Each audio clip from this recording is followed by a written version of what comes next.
رمضان شریف کے اندر سحری میں اٹھنا تو ہے نا جی، دہی لینے بھی جانا پڑتا ہے، دودھ لینے بھی کئی دفعہ جانا پڑتا ہے، تو اٹھنا تو ہے۔ تو ایسا نہ کریں کہ 10 منٹ پہلے اٹھیں، اٹھ کے پہلے تہجد کی نماز پڑھیں، وہ نماز جس کے بارے میں میرے نبی پاک علیہ السلام نے فرمایا جب بندہ تہجد کے لیے کھڑا ہوتا ہے تو رب اسے دیکھ کے مسکراتا ہے جو اس کی شان کے لائق۔ باقی نمازوں پہ ثواب ہو رہا ہے، تہجد کے وقت اللہ مسکرا رہا ہے۔ اور حضور فرماتے ہیں اگر جوان آدمی تہجد کے لیے اٹھے تو رب فرشتوں کے سامنے فخر فرماتا ہے۔ تو تہجد کی نماز ہر روز موقع ہونا ہے، اٹھنا ہی اٹھنا ہے، شہری کے لیے تو اٹھنا ہی ہے، تو وہی وقت تہجد کا ہے، خوب تہجد کی نماز پڑھنی۔ ایک چیز آپ نے نا پورا رمضان استعمال نہیں کرنی، وہ غصہ ہے۔ سارے روزے نا، یعنی بالکل عین افطاری کے وقت بھی کوئی بندہ غلط بات برداشت، کون سی بات کرنی ہوتی ہے، صحیح کہ غلط؟ صحیح کو تو برداشت کرنے کی ضرورت ہی نہیں ہوتی، برداشت کرنی غلط بات ہوتی ہے، اس کو سہنا ہے، اسے کہنا یار روزے ہیں، رب کی رحمت برس رہی ہے، جا میں نے تجھے اللہ کی رضا کے لیے معاف کیا۔ اور ذہن میں حدیث رکھنی ہے کہ حضور نے فرمایا تو رب کے بندوں کو معاف کر، اللہ تجھے معاف فرمائے گا۔ رمضان شریف میں اور سعادت کے ساتھ اور پیار کے ساتھ، اور غیبت نہیں کرنی کسی کی بھی، کسی ادارے کی نہیں، کسی بندے کی نہیں، غیبت نہیں کرنی۔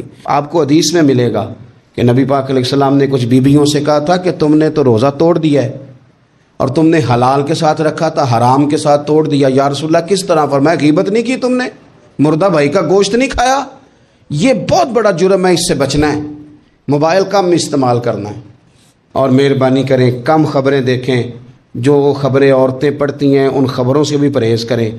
کوئی ہم نے بڑا سال 11 مہینے سیاسی تبصرے کر لیے، کیا انقلاب آیا پھر ملک میں؟ تو رمضان کا مہینہ سیاسی تبصرے رہنے دیں، زیادہ وقت مسجد میں گزاریں، زیادہ وقت اللہ کے گھر میں گزاریں، زیادہ ٹائم آپ تلاوت قرآن پاک میں، استغفار میں، درود شریف میں گزاریں، ایک دوسرے کے ساتھ پیار کریں، ایک دوسرے کے کام آئیں۔ اے خالق کائنات، آئندہ جمعہ رمضان میں آنے والا ہے، اللہ امت کی خیر فرمانا، کشمیر کے مظلوموں کی خیر کرنا، برما کے مجبوروں کی خیر کرنا۔ پاکستان تیرے نبی پاک علیہ السلام کے نام پر، کلمے کے نام پر بنایا گیا وطن ہے، اللہ اس میں دین کا جھنڈا نافذ فرما دے، اس وطن عزیز کو قیامت کی صبح تک قائم فرمانا، اور اللہ ہم سب کو بھائی چارے سے، پیار سے، محبت سے، ایک دوسرے کے احساس میں زندہ رکھنا۔ اس ماہ مقدس میں تو جن لوگوں کو معاف کرے گا ہم سب کے نام بھی اس میں شامل فرما۔ اہل ایمان کا یہ شیوہ ہے کہ وہ اپنے رب سے شدید محبت کرتے ہیں۔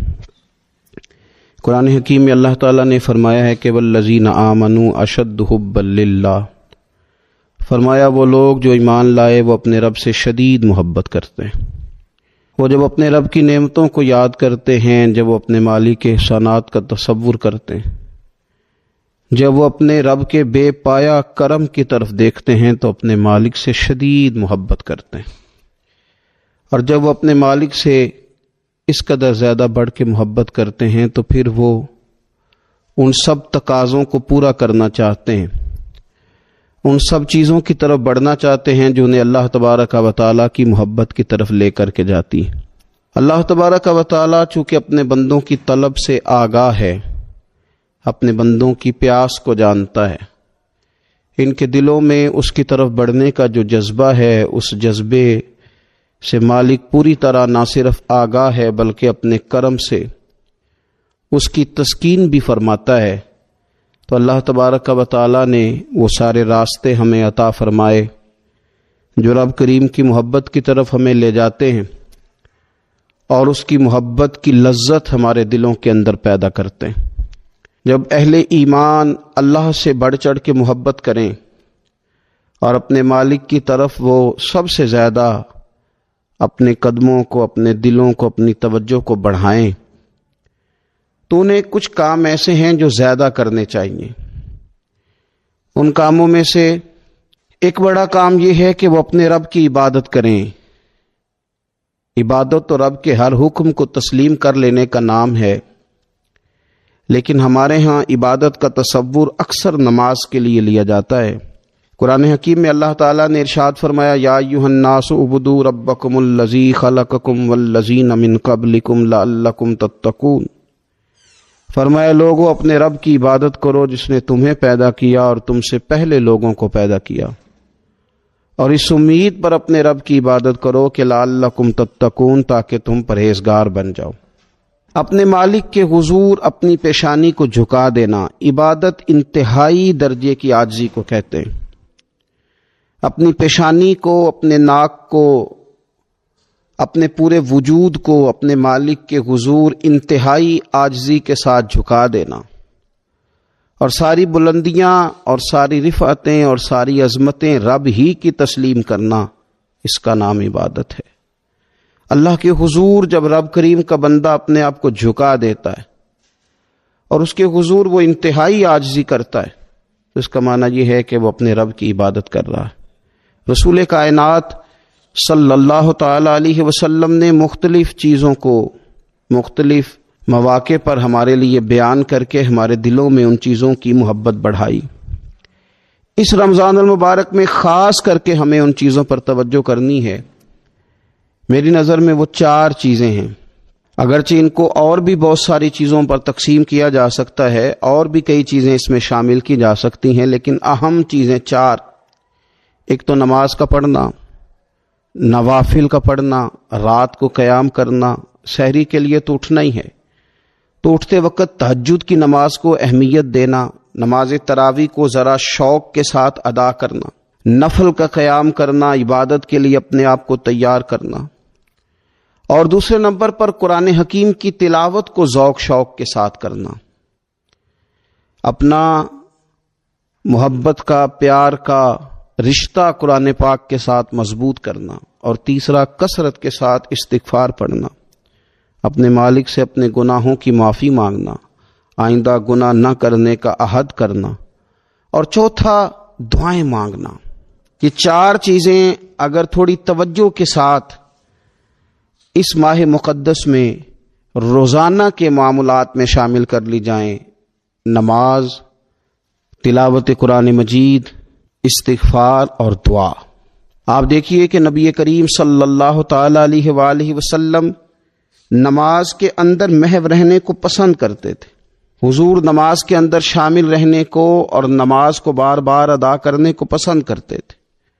ہر موقع پر حضور نماز ادا فرماتے، ہر موقع پر۔ سورج گرہن ہے تو نماز ہو رہی ہے، چاند گرہن ہے تو نماز ہو رہی ہے، بارش نہیں ہوتی تو کریم محبوب علیہ السلام نماز ادا کر رہے ہیں، بارشیں کثرت سے ہونے لگی، طوفان اور آندیاں آنے لگیں تو حضور نماز ادا فرما رہے ہیں۔ جنگ کے موقع پر، بدر کے موقع پر لوگوں کی، صحابہ کی صفیں درست کر کے حضور خود مصلی پر تشریف لے گئے اور نماز شروع کر لی۔ تو ہر وقت نماز کی طرف حضور کی توجہ ہمیں بتاتی ہے کہ نماز پڑھنا، نفل پڑھنا، عبادت کرنا یہ کتنا دلچسپی والا کام ہے، اور مسلمان کا اس کے ساتھ شوق کس قدر زیادہ ہونا چاہیے۔ آج ہم زیادہ بے چین اس لیے رہتے ہیں کہ ہمارا تعلق باقی سب چیزوں سے مضبوط ہوا لیکن مصلی کے ساتھ کمزور ہوا۔ ہماری بہت ساری اس دور کی جدتوں نے ہم سے ہمارے مصلی کی، استغفار کی، تلاوت کی، دعا کی لذت چھینی۔ اگر ہم تھوڑا لوٹ کر کے آئیں اور کچھ گھنٹوں کے لیے، کچھ وقت کے لیے، کچھ ٹائم کے لیے، اگرچہ وہ مختصر ہی کیوں نہ ہو، ہم اپنے معمولات جو عبادت کے تعلق سے ان کو مضبوط کریں، موبائل بند کیے جائیں، ایک کونا تلاش کیا جائے، کوشش کی جائے تنہائی کرے انسان اپنے مالک کے ساتھ۔ نبی پاک صلی اللہ تعالی علیہ وآلہ وسلم نے جو ہمیں طریقے بتلائے ہیں، ان طریقوں کی روشنی میں انسان اکیلا بیٹھے اپنے مالک کے حضور اور خوب اس کی بارگاہ میں نفل پڑھے، تلاوت کرے، استغفار پڑھے، پھر دعائیں مانگے، اپنے لیے بھی مانگے، امت کے لیے بھی مانگے، اپنے لیے بھی مانگے، اپنوں کے لیے بھی مانگے، سب کے لیے اللہ کے حضور سے وہ خیر طلب کرے۔ حضرت سیدنا زید بن ثابت رضی اللہ تعالیٰ عنہ ارشاد فرماتے ہیں، مجمع الزوائد میں، مسند امام احمد بن حنبل میں یہ حدیث موجود ہے۔ آپ فرماتے ہیں کہ میں نبی پاک صلی اللہ تعالی علیہ وسلم کے ساتھ اکثر نماز کے لیے جایا کرتا تھا، تو میں انفرادی انداز دیکھتا نبی پاک صلی اللہ تعالی علیہ وسلم کا کہ حضور جب نماز کے لیے چلتے تو چھوٹے چھوٹے قدموں کے ساتھ چلتے۔ جو نبی پاک صلی اللہ تعالی علیہ وسلم کا روٹین میں چلنے کا انداز ایک کریمانہ تھا، اس سے ہٹ کر حضور مختصر قدم اٹھاتے اور نماز کے لیے تشریف لے جاتے۔ میں اس خوبصورت ادا پر توجہ کرتا تو میرے کریم محبوب صلی اللہ تعالی علیہ وسلم نے مجھ سے فرمایا، زید تم جانتے ہو میں مختصر قدم کیوں اٹھاتا ہوں؟ حضور دلوں کا حال جانتے ہیں نا، تو فرمانے لگے تمہیں خبر ہے میں اختصار کے ساتھ قدم کیوں اٹھاتا ہوں؟ عرض کی یا رسول اللہ صلی اللہ تعالی علیہ وسلم کرم نوازی فرمائیے، بتا دیجئے۔ تو حضور فرمانے لگے کہ جب تک انسان نماز کی طلب میں رہتا ہے نا، وہ نماز ہی میں رہتا ہے۔ وہ جب نماز کی طلب میں ہوتا ہے تو نماز ہی میں ہوتا ہے۔ تو میں چھوٹے چھوٹے قدم اٹھاتا ہوں، ذرا آہستہ چلتا ہوں، تاکہ جتنا وقت طلب نماز میں ہو وہ نماز ہی میں گزرے۔ ذکر حبیب کم نہیں وصل حبیب سے، محبوب کا ذکر بھی اس سے ملاقات ہی ہوتا ہے۔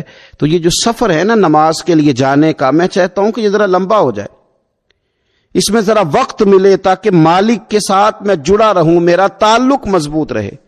تو سرور کائنات صلی اللہ تعالی علیہ وسلم کی جو خاص دلچسپی ہے نماز کے ساتھ، نفل کے ساتھ، عبادت کے ساتھ، حضور صلی اللہ علیہ وسلم نے ارشاد فرمایا، مسلم شریف میں حدیث موجود ہے، فرمایا اللہ تعالیٰ کے بندہ سب سے زیادہ قریب پتہ کب ہوتا ہے؟ پہلے تو ذرا ان لفظوں کا حسن ملاحظہ کریں کہ بندہ اور رب کے قریب، بندہ اور اپنے مالک کے قریب۔ وہ بندہ کتنی شان والا ہے، اس کا مقدر آج کتنے عروج پہ ہے جو اپنے رب کے قریب ہو گیا۔ حضور فرمانے لگے غلاموں سنو، بندہ اپنے رب کے سب سے زیادہ قریب سجدے کی حالت میں ہوتا ہے، لہذا فرمایا سجدوں میں کثرت سے دعا کیا کرو، گویا اس سے مانگ لیا کرو سجدوں میں، اب تمہارا قرب ہے۔ اب تم جب کشکول طلب دراز کرو گے تو وہ تمہیں عطا کرے گا۔ جب تم نے اپنا سر سجدوں میں رکھا ہو تو پھر اپنی آرزویں لے آؤ ساری، اب رب تمہارے کشکول بھرے گا، تمہیں خیرات ملے گی، تمہاری طلب سے بڑھ کر تمہیں عطا کیا جائے گا۔ تو عبادت کے ساتھ جب آپ کا تعلق ہوتا ہے تو آپ قرب الہی میں ہوتے ہیں، اللہ کے قریب چلے جاتے ہیں۔ شرط یہ ہے کہ تھوڑی دیر بھول جائیں موبائل کو، تھوڑی دیر چھوڑ دیں دنیا داری کے خیالات، تھوڑی دیر وہ ایک دن چھوڑ کے سارا کچھ بھی تو جانا ہے نا اللہ کے حضور۔ تو آج بھی اگر کچھ وقت کے لیے ترک کیا جائے، اسلام میں رہبانیت نہیں، لیکن حضور تہجد کی نماز پڑھتے تھے، حضور اعتکاف کرتے تھے، غار حرا میں وقت گزارا نبی پاک علیہ السلام۔ کچھ وقت تو ایسا ہو جو انسان اپنے رب کے ساتھ گزارے، اللہ کے ساتھ اپنے تعلق کو وہ مضبوط کرے۔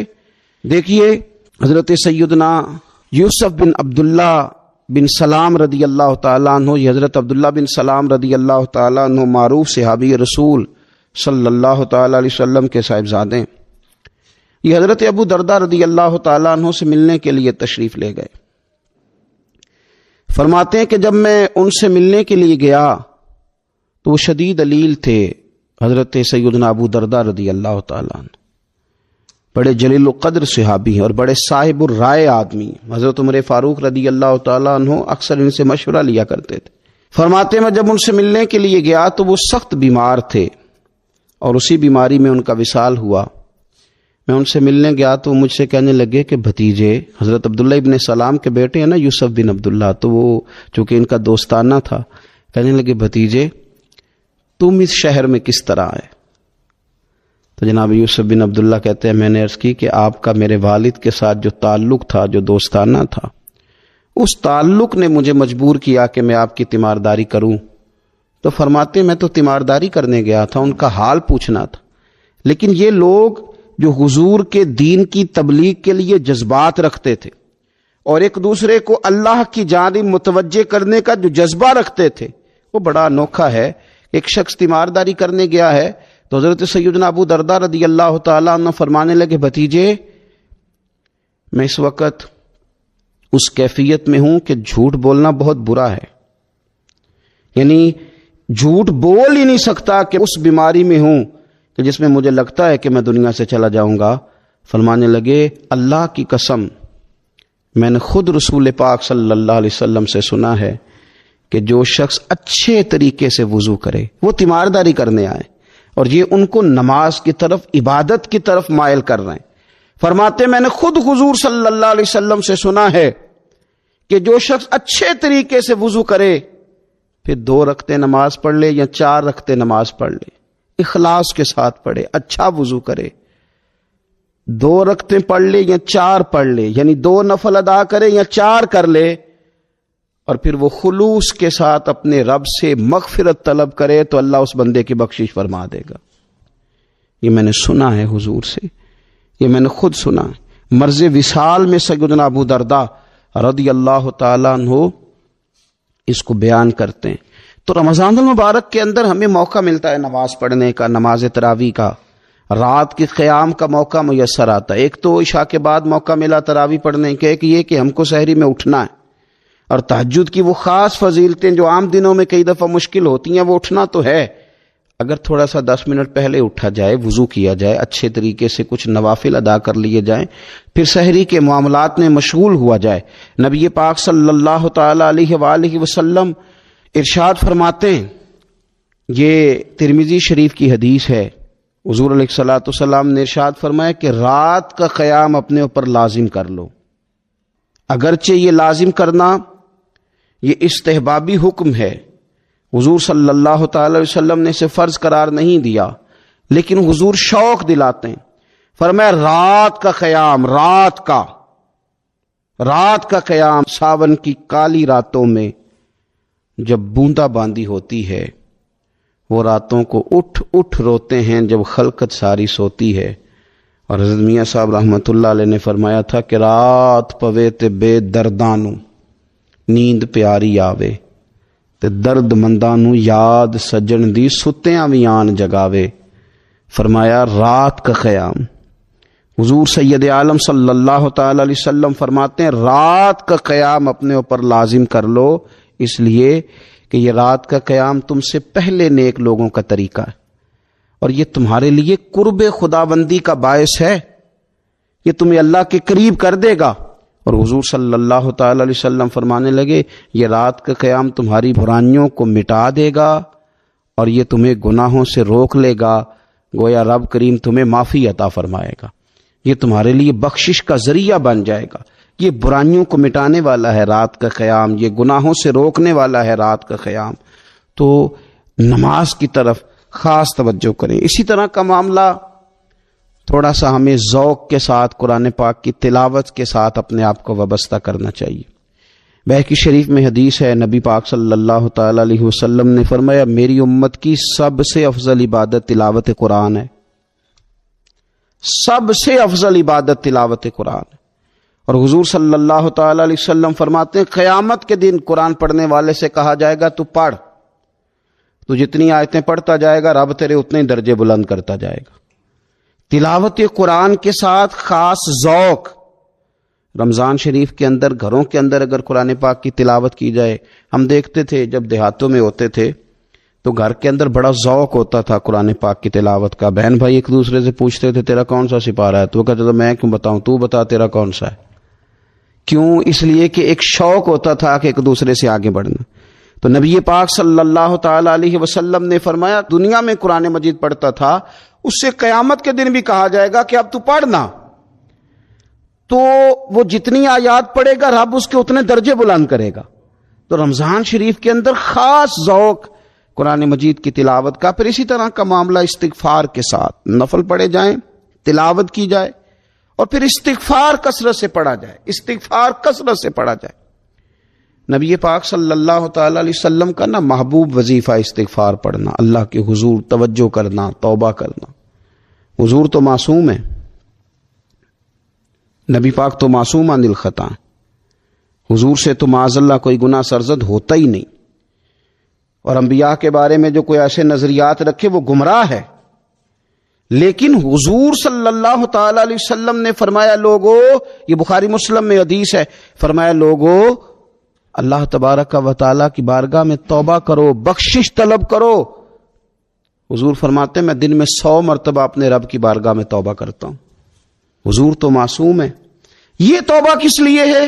یہ تعلیم امت کے لیے، یہ ہمیں سمجھانے کے لیے، یہ ہماری توجہ دلانے کے لیے، یہ بتانے کے لیے ہے کہ یہ استغفار درجات کو بلند کرتا ہے۔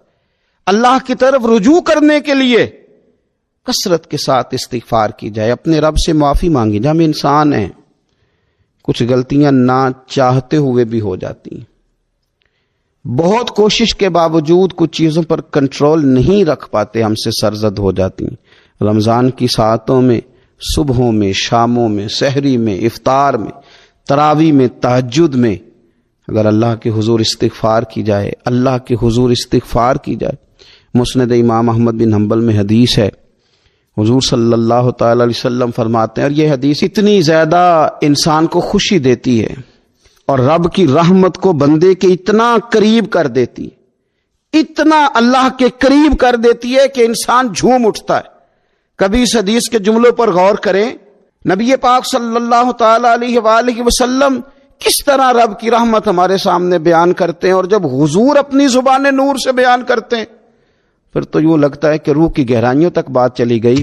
حضور سید عالم صلی اللہ تعالی علیہ وسلم فرماتے ہیں، شیطان نے رب کریم کی بارگاہ میں یہ کہا تھا کہ اے مالک، مجھے تیری عزت کی قسم، جب تک ان لوگوں کے جسموں میں روح رہے گی میں انہیں گمراہ کرتا رہوں گا۔ جب اللہ نے اسے کہا نا کہ تو نکل جا، تو مردود ہے، تو اس نے کہا مجھے تیری عزت کی قسم، جب تک ان کے جسموں میں روح باقی ہے میں انہیں گمراہ کرتا رہوں گا۔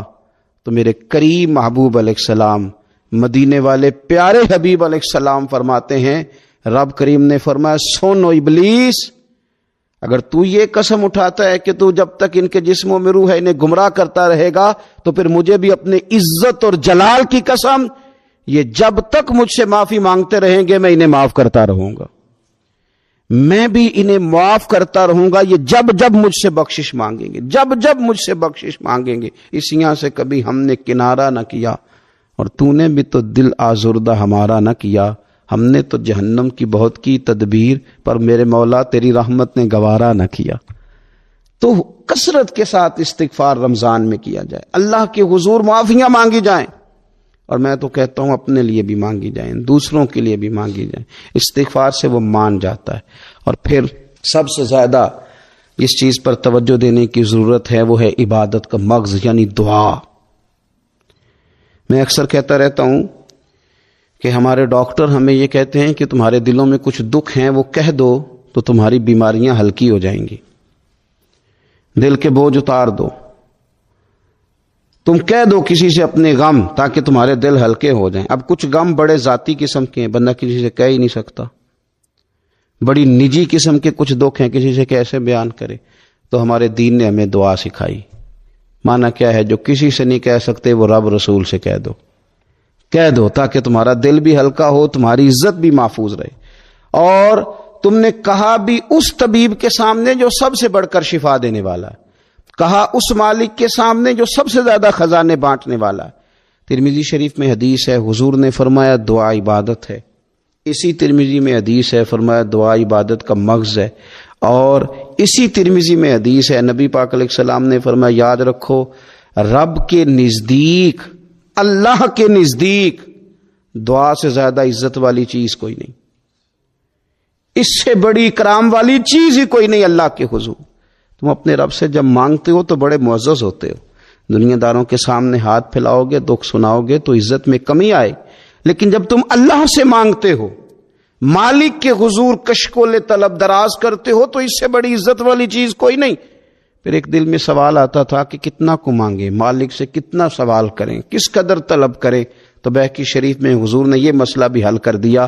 اللہ کے پیارے حبیب علیہ السلام نے فرمایا ہر چیز ہی اپنے رب سے مانگ لو، ہر چیز ہی اپنے رب سے طلب کرو، حتیٰ کہ نمک ہی کیوں نہ ہو، وہ بھی مانگنا ہو تو مالک سے ہی مانگو۔ اللہ کے حضور عرض کرو، اس کے پیارے محبوب علیہ السلام کے غلاموں، تمہارے ہاتھ وسیلہ جو آ گیا ہے مدینے والے محبوب کا، اس کی بارگاہ سے مانگو، بار بار مانگو، کئی بار مانگو، اور اپنے لیے بھی طلب کرو، دوسروں کے لیے بھی طلب کرو، امت کے لیے طلب کرو، ملک و ملت کے لیے طلب کرو۔ تو رمضان شریف کی پہلی نشست میں ایک تو ہمیں اپنی عبادت کو، اپنے نوافل کو، اپنی نماز کو مضبوط کرنا ہے، کوشش کریں قضا نمازوں پر بھی توجہ دی جائے، یہ بہت بڑا قرض ہے اور یہ ہم ہی ادا کریں گے تو ادا ہوگا۔ اور دوسری بات یہ کہ کثرت کے ساتھ قرآن مجید کی تلاوت کی جائے، تیسری بات یہ کہ استغفار کو اپنے اوپر لازم کیا جائے، اور چوتھی بات دعائیں مانگی جائیں۔ رمضان کی گھڑیاں بڑی قبولیت والی ہیں، بڑی قبولیت والی ہیں۔ افطار کے وقت جو بندہ مانگتا ہے رب اس کی دعا کو قبول فرماتا ہے۔ ان اوقات میں اللہ سے مانگا جائے اور خوب مانگا جائے۔ اے اللہ اس ماہ مقدس کا صدقہ امت مسلمہ کے لیے رحمت والے فیصلے فرما۔ آخر دعوایا ان الحمدللہ رب العالمین۔